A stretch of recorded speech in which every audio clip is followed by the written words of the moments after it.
Welcome, mothers and others, to another great evening of fabulous candidate webinars. And we have some great guests on tonight. So great candidates to introduce you to. And before we kind of get this party started, I want to remind you all, what are we doing right now in Texas politics? I hope each and every one of you is out there trying to be more than a voter, trying to volunteer, trying to help the candidates on the ground. It's time to pick up our game as far as canvassing and support the candidates, not just the candidates that are here tonight, not just previous candidates, but any candidate in your area. So check in with your local county Democratic Party office and see how you can help, because what we're doing right now is a new thing. What we're doing is we need to ask our friends to help out and start canvassing. We need to ask our friends to remember that early voting starts February 20th and election day is March the 5th. We need to tell them that because what we are doing is called mobi-suasion. It's kind of like persuasion, but we're mobilizing. We're mobi-suasioning. We are going to ask people to mobilize with us right now across Texas. We are mobi-suasioning people. This is a new word. It is new to us. It is a word that I heard on a podcast and I love it. And this is what we need to do. We need to get everyone across Texas energized to get out there and get out the vote, because it's never been more important than it is now, because democracy is on the line. And speaking of democracy, democracy needs candidates. And I'm so excited because we have 5 great candidates for you tonight. And we have to remember, when you're running for office is brave politics. And it takes a lot to run for office. It's a totally new level of vulnerability. And you put so much on the line. And so you really have to say thank you to all these great candidates that are here tonight, because what we're doing right now is brave politics, especially in Texas. So welcome, welcome, welcome. So our first candidate this evening, of course, most of you are familiar with her. So Erin Zwiener is representing Texans in House District 45. And she has an A on our mom's report card. She got an A last session. And let me tell you, it wasn't easy to get an A. It was pretty hard to get an A. It was straight up math, and Erin got an A. So I'm really happy to introduce you to Texas House Representative Erin Zwiener. And Erin, welcome. Can you tell us a little bit about who you are, why you're running for office, and what you've done while you've been in elected office so far? Thank you so much for having me, Nancy. My name's Erin Zwiener. I represent House District 45, which is within Hays County. I flipped this district red to blue in 2018. It was kind of a funny story. I was asking my then representative his opinion on the bathroom bill and the Show Me Your Papers bill. And he got a little annoyed at me one night and called me a troll and blocked me on Facebook. And I said, gosh, this guy is terrible. That's not how an elected representative should behave. Who is running against him so I can go help them? And that's when I realized the seat had been uncontested in 2016. And I started exploring stepping up to run myself. The story got a lot more complicated along the way. But, I wasn't supposed to win. But I really love, Nancy, what you're saying about mobi-suasion, because we did so much work to find people who hadn't been voting, encourage them to come out, and then also reach out to folks who were feeling left behind by the Republican Party and invite them over. And I feel like we get into all these conversations about turnout or persuasion, and the answer is always both. It is always, always, always both. So in Hays County in 2016, there were 33,000 votes for Donald Trump, and he won by 500 votes. In 2018, the first year I was a candidate, there were 33,000 votes for Ted Cruz, and he lost by 11,000 votes. Beto blew him out of that water, and that was new turnout and persuasion that we got in Hays County, and I'm so proud of that. I work on a lot of issues in the Texas legislature. Some of the big ones are one, stopping Governor Abbott's voucher scam. I'm really proud that we were able to do that last year. It was a lot of work, but we held strong. And then I am a founding member of the Texas LGBTQ caucus. We're now up to 9 out members in the Texas legislature, which is just beautiful that people feel like they can serve and be their true, authentic selves in Texas politics. And then what I'm maybe most proud of is in 2021, I founded the Texas Energy and Climate Caucus. I'm the only member of the Texas House with a background in conservation and environment, and we've never had an environmental caucus before.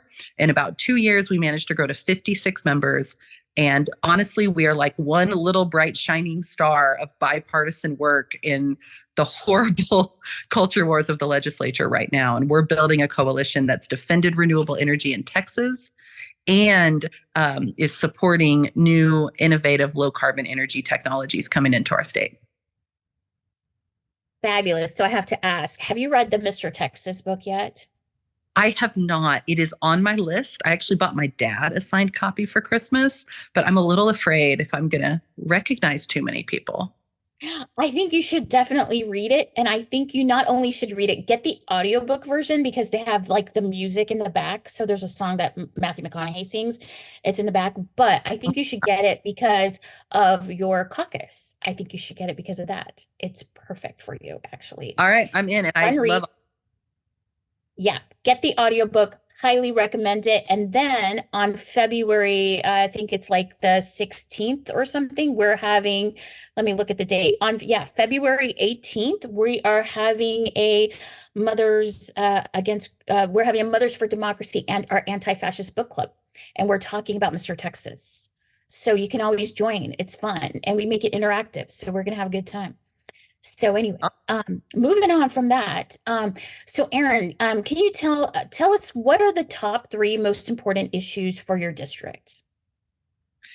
Environment, I think, is a big one. I represent the edge of the hill country, but it's also one of the fastest growing areas in the country. And so issues like water and protecting our open spaces are something that are on people's minds. By and large, folks moved here, a lot of them, because they liked that open space, and losing it is really hard for folks. Then the second big issue is just growing pains in general. We are part of one of the fastest growing metros in the country, and Hays County is absorbing a lot of growth as Austin becomes less and less affordable. That's putting challenges on our transportation, challenges on all of our infrastructure, from public health to roads to libraries to schools. And really what my communities need are more tools to manage that growth so that it happens in a way that makes sense and can help protect a sense of community. Next biggest issue, I think, is public education. Folks want to protect their schools. They want their schools to be strong. They want their kids to have a great education. And that's something that has been under attack in the legislature with Governor Abbott's voucher scheme. Thank goodness we won that fight. And then the last thing, this is kind of broad, but just protecting the civil rights of Texans across the board. People don't want immigrants attacked. They don't want people attacked for telling their diverse stories. They don't want people being attacked for who they love. And they don't want people being attacked for seeking abortion care. And so standing up for that is one of the most important issues in my community.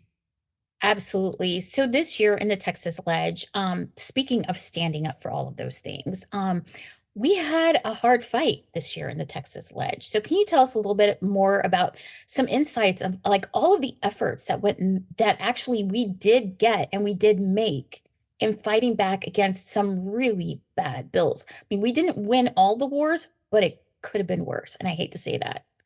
It could have been worse. It's no fun to measure success in things we stopped, but we should be aware of that. And I really want folks to know you have people fighting for you hard in the Texas legislature. We need more friends. Some of the candidates here are trying to be more friends. Please help them. We need more of us.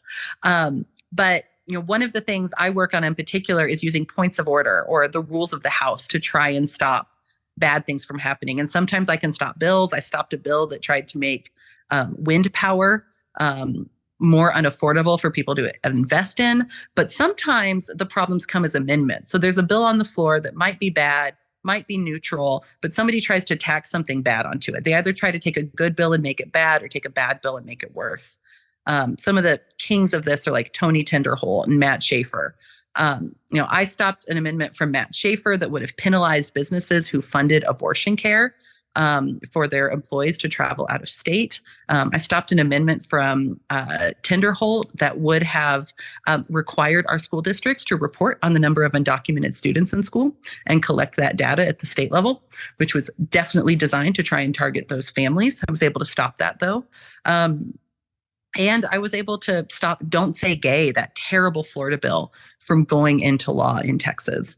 And so we are sitting there, we are fighting, and we are blocking lots of things. We can't always crow about them as loud as we would like, but we are finding opportunities to help stem the tide of their terrible ideas.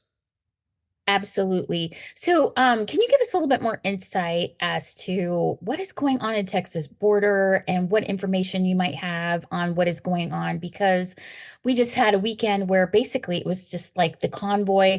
The convoy went through your district, drove through your district, so you got to see all the traffic and the jam of it while they were on their way down to the border. And honestly, it seemed like a nothing burger, yet they caused a lot of damage in along the way and while they were there and on the way back.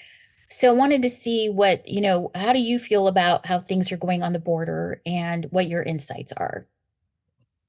Yeah, the convoy is definitely disruptive, and it's always dangerous when you have wannabe vigilantes showing up armed in a situation they don't understand. So I'm very grateful that situation ended without any violence, because that was, I think, our biggest fear.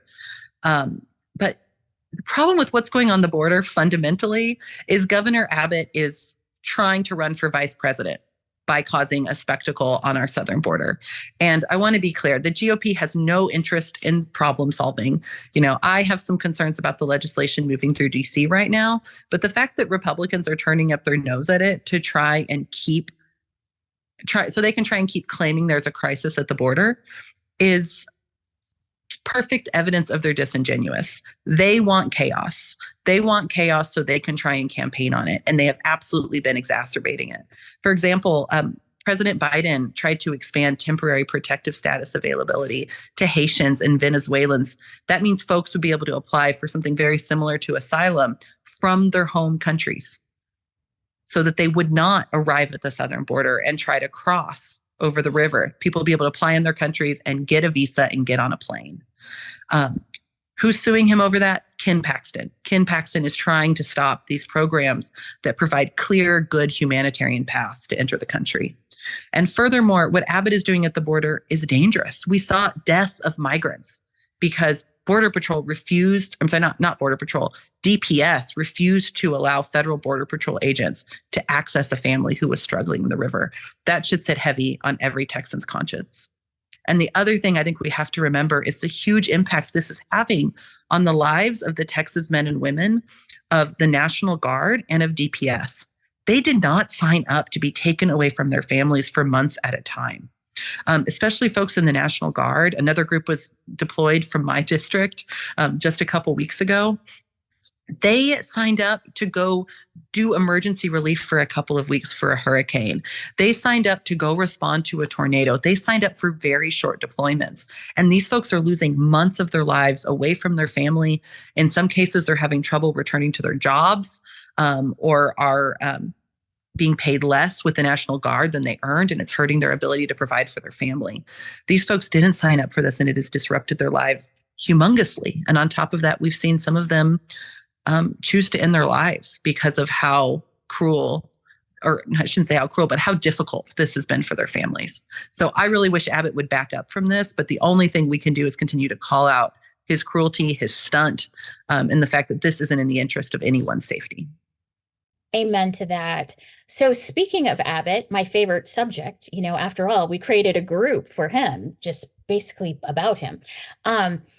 Speaking of Abbott, Abbott just got the highest amount, $6 million donated to him to influence not only, the primary elections, but the fall elections to try to get vouchers passed in the next session. How do you all feel about that? How do you feel it's going to impact us in the next ledge? Because this ledge was already so nasty that I can't imagine what the next one's going to bring. Texans should be furious that we have politicians who are basically for sale. And this isn't the first time Abbott's done something like this. Abbott also accepted, $1 million from Kelsey Warren, the CEO of one of the natural gas companies, who made bank off the blackout right after that legislative session, after we failed to properly regulate the natural gas side of that problem. It's still drives me nuts that we have no campaign contribution limits in Texas. Folks at the federal level, there is a limit to how much they can receive from one individual. But in Texas, you can literally hand someone a $6 million check, and that's legal. That's something I brought amendments to the floor to try and create campaign contribution limits this last session. And I think it's something we all need to fight for. But I want to be clear. I know that can sound really dispiriting to people that they're just bought and paid for. But you know what? In my first election, I was outspent 6-1. And I'm a state representative. I beat the Republican. We all need to remember that money doesn't vote, people vote. And we have the people. And so I really want to encourage every single person on this call to think about how you can get involved to activate that people power. The antidote to hopelessness is action. So get out there, work to help affect change. And if you've been looking at the news, feeling dark about things, that will turn around very quick when you just actually have conversations with voters and help get them motivated. 110%. So I love that. So Erin, tell us, where can we find you and how best can we support you right now on the campaign trail? Yeah, my website is www.erinforyall.com. That's Erin, F-O-R, y'all. That's also all of my social media handles at Erin4y'all. It's funny, my first election cycle, I had a consultant ask me how long I'd been in Texas and if I was allowed to use y'all. And I said, well, since 1848. And he told me I was okay. But we have, if anyone's in the Austin area or even San Antonio area, we have block walks that are within your reach. I do have a primary on March 5th and would love your support. We're block walking in Kyle tomorrow evening. We'll be block walking in both Dripping Springs and San Marcos on Saturday, and in Dripping Springs again on Sunday. We've got block walks those days every single week. So sign up for the volunteer list on my website and we will send you information. Wonderful. Thank you so much, Erin, for spending your evening with us. And I look forward to seeing you on the campaign trail. I cannot thank you enough. Thank you. Thanks for having me, Nancy.